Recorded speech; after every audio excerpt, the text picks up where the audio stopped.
Hi guys, Selena Walker here, and today I want to talk to you about tinctures. And I want to have a chat to you about how you know how strong your tincture is and the quality of your tincture. Now, as a herbalist and naturopath, I prescribe tinctures to my clients. And I've been doing that for a long time over the last couple of years, but now I've got our house is built. So we're in my house now, in our woods, and my herbal garden is being set up. And over the last year, more and more plants are coming into the garden and the woodland, and I'm able to set up my own herbal pharmacy, which was my vision here. And you can see some of the tinctures that I've got on the go here. And it really got me thinking about the quality of tinctures and how people might not understand the difference between maybe a tincture they buy in the shop and a tincture they get from a herbalist. So I wanted to just have a chat to you about that. So tinctures and herbal medicine are used in a very organic way and should be used in a very intuitive way, and it's a communication channel between the plant and our body. And you know, years ago, before pharmaceutical products existed, before the science was there to even look into them, it was done on that level, on an organic, intuitive and communication level between the person and the plant. And let's be fair, before the witch burning days, a lot of those people were women, hedgerow witches they might have been called, or just the wise woman, the community herbalist. But here in Europe, we lost a lot of that knowledge because a lot of those women were burnt for that intuition, for that plant communication, for helping people, basically. But that's a whole nother video, isn't it? So let's keep on the subject of tinctures before I go off and one about that. But basically, what has happened over the years is I have seen herbal medicine go from a very matriarchal kind of medicine to a patriarchal medicine. And what do I mean by that? Well, years ago, herbalists would make tinctures, and that herbalist, the knowledge was trusted, the intuition was trusted, and a lot of the time those herbalists had been working for generations in their families. They lived on the land or they knew the locality, and the herbs didn't come in little plastic bags. They came from the soil, and that herbalist made it all by their own hands. And there was that kind of, the whole journey was taken by the herbalist. Whereas today, a lot of tinctures that we buy, because of the popularity of them, which is great in some degree, but from a lot of the big companies, you have to ask yourself, you know, is the same care, plant communication, intuition actually used? And it has become more of a science.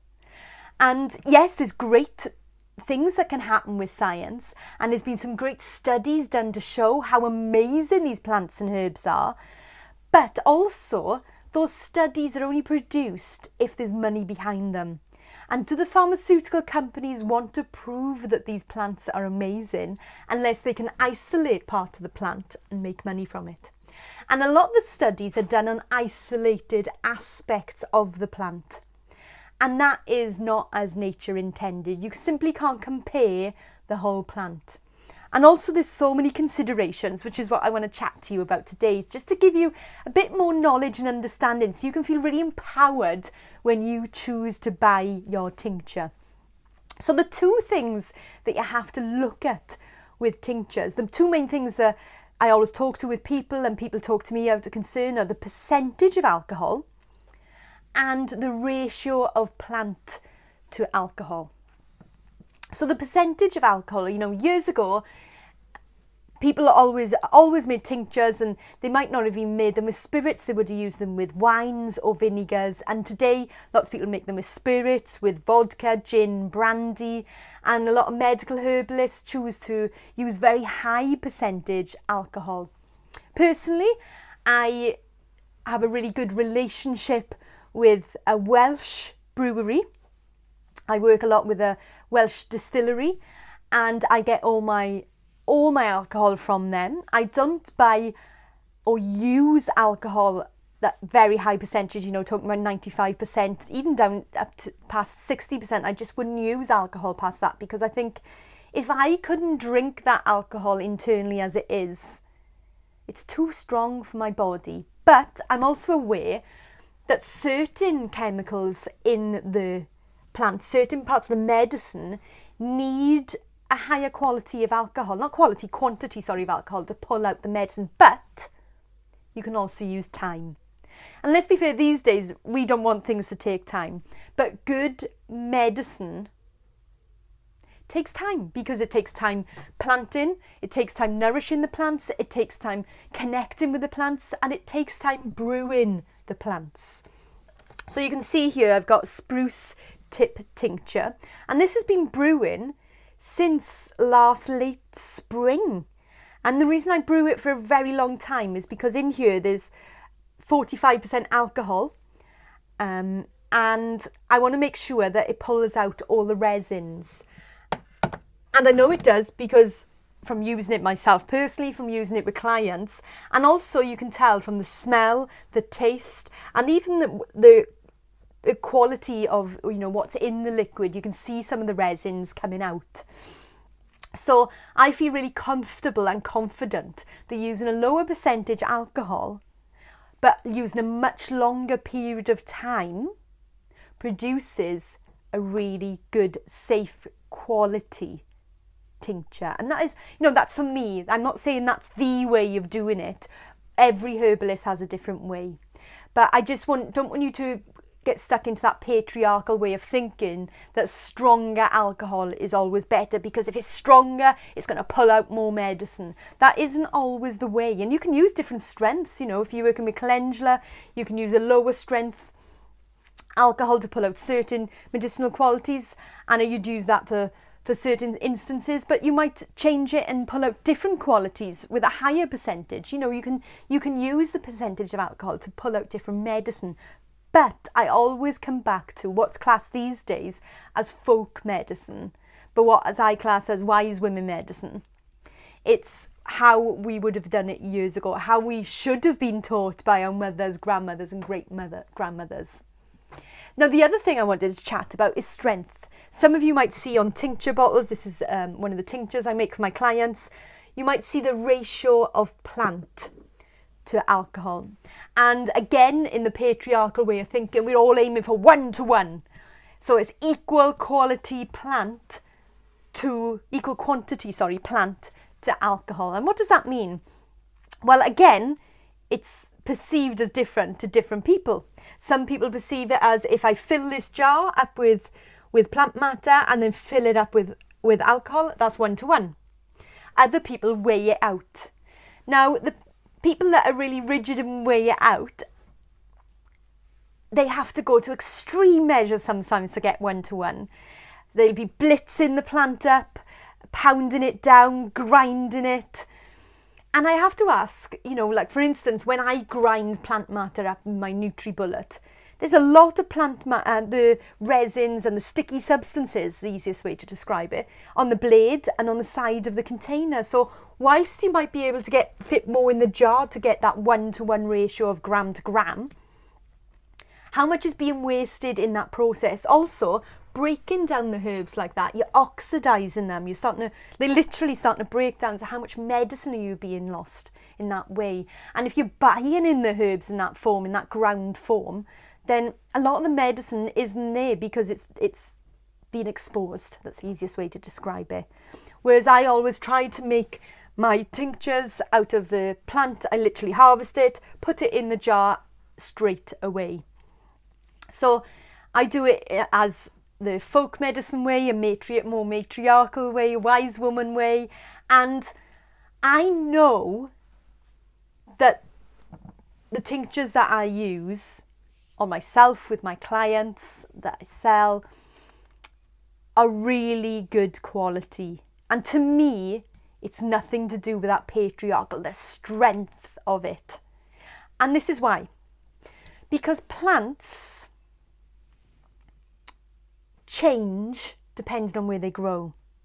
So, like, it is known that yarrow has the ability to pull medicine around and make plants stronger. So if you were using plants that are growing in the wild and you're taking a small amount, you're communicating with that plant, you may be giving something back to that plant, giving some of your time, there's a connection there. It's going to be much different than if you're getting a plant that's been grown on mass scale and come to you in a plastic bag from the other side of the world. Now, the other thing considering with that is how has it been cared for and how has it been harvested? You know, even the plants in my herb garden, I see on a daily basis, I check on them, connect with them. They have a lot of love from me. And when I'm harvesting them with my bare hands, one bit at a time. There's less breakage, there's less damage, and there's more care. Then something that's on mass scale, that's harvested maybe by machinery, harvested in quite a rough way. And then it comes down to if you're working with dried plant material, I tend to work with fresh plant material in tinctures, but I use dried when I'm making macerated oils. How have they been dried? Have they been dried at a very high temperature? Has the whole plant been used, or has it been cut into small sections? If you're working with dried material, as I said, it's been pre-powdered, but also how old is that plant? You know, some things you get in little plastic bags, so there's just no colour, no vibrancy to it. So if you are buying in plants to make tinctures, you know, you have to ask yourself, what does it look like? What does it smell like? What does it taste like? Use your senses, even what does it feel like? You know, even when I've dried, say, nettle, it still stings me. When I open a container of my dried mint, it takes me away how strong the smell is. But if I buy in dried mint, yes, it smells of mint, but there's not that vibrancy to it. And that is where you can really choose how to work with herbal medicine. You can either buy your herbal medicine from a bigger company and it's been more mass produced, and it's still going to have, you know, you're still going to have good outcomes. But what I'm really inviting you to do is support your community herbalists, support that wise woman in your community, support the herbalist in your community. Talk to them, you know, do they grow their plants? Where do their plants come from? How do they make their tinctures? Where's the alcohol come from? What strengths are their tinctures? What connection do they have with the plants? Because when you're working with a herbalist that has that deep connection with the plants, that has their hands in the earth and not in a plastic bag, that means that there's going to be a deeper connection when they prescribe in you. You know, as a herbalist, I make personal blends for my clients, especially now I've got my own herbal pharmacy starting to grow and grow and grow from the land here. Then I have more herbs available to prescribe. And yes, I do buy in the odd bit of herb that I'm not currently growing or that can't grow in this climate, although I am experimenting with certain things. So yes, I do use that, but I make sure when I'm buying in the herbs that they're vibrant, that they're bright, that they feel right, they taste right, they smell right, they smell live. So I'm very wary about where I get those herbs from, and then also very caring in the process of making the tinctures. So you're going to get a very different result working with your local herbalist that grows their own medicine, that makes their own medicine. Because a lot of the time those herbalists that make their medicine, depending on how they were taught, but understanding that vibration is part of it. You know, when I'm making medicine, I always make sure I'm feeling in a high vibration myself. I'll sing chants, sing songs, and make sure that my energy that is going into that medicine, because it is going into the medicine, you know, part of this is water, and we know from the work of Masaru Emoto that water absorbs emotion. So I want to make sure that anything from me that's going into that plant is as high vibration as it can possibly be. So if I'm feeling rubbish physically or mentally, I will not make medicine. And I love when I'm making medicine thinking about all those people that I'm going to be helping and thanking the plants and asking the plants to send that high vibration to my clients.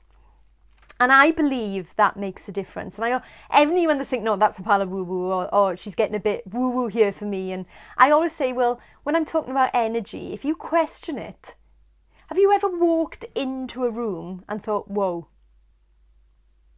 because the energy has hit you? Maybe you can sense people have just had an argument. There's a bad atmosphere, we say, don't we? Or maybe you sense, laughter in there, or joy. We've all had those feelings. And that's because we are surrounded by energy, and everything absorbs the energy. So the medicine I make absorbs the energy, not only of where I grow it, but of me, myself. So I want to make sure that I can bring in that extra level of medicine through the energy that I am in when I'm making the medicine. And that is why communicating with your herbalists and talking to your herbalist and working with your local herbalist, you have that extra level of medicine, because we have to consider the energetic level. So what I've been talking about really is that kind of difference from, I would say, matriarchal medicine to patriarchal medicine. I always look at herbal medicine as it's come from a matriarchal line. And I'm not saying that as in it's come from women, it's just come from more of a matriarchal way. But over the years, it's become more patriarchal, become almost more pharmaceutical. You take this for this. It needs to be this strength. It needs to be made with this amount of strength alcohol, this ratio of plant, and you're going to get this outcome. And it's just not that way, because you can't compare plants with pharmaceuticals, because as I said, where that plant is grown, what plant plant is grown next to, how it was harvested, how it's been cared for when it's growing, how it's been dried, if it's talking about being dried, how it's been broken down, all of that has an impact. So I'm inviting you to either learn how to make your own tinctures and experiment that way and create your own mini herbal apothecary. But if you really want to work with herbal medicine and really get to the root cause of maybe a chronic condition you've got going on inside you, that be that emotionally or physically, then I invite you to work with your local, that might be community herbalist, medical herbalist, wise woman, and find someone that really connects with the plant, because that will make your connection to the plant deeper. And that means the medicine will go in even deeper. So hopefully I've inspired you to think about tinctures more and think about the whole process of herbal medicine in a very different way to pharmaceutical medicine. I think of patriarchal science as book connection and matriarchal medicine as plant connection, and that is the difference in a nutshell. So if you've enjoyed this video, do subscribe to my YouTube channel. Really helps me get this information out there. And if you want to connect more, you can head on over to my website, selinawalker.earth, sign up to my newsletter, and I'll send you hints and tips on how you can create a healthy body, healthy mind and a healthy planet. I'll see you soon.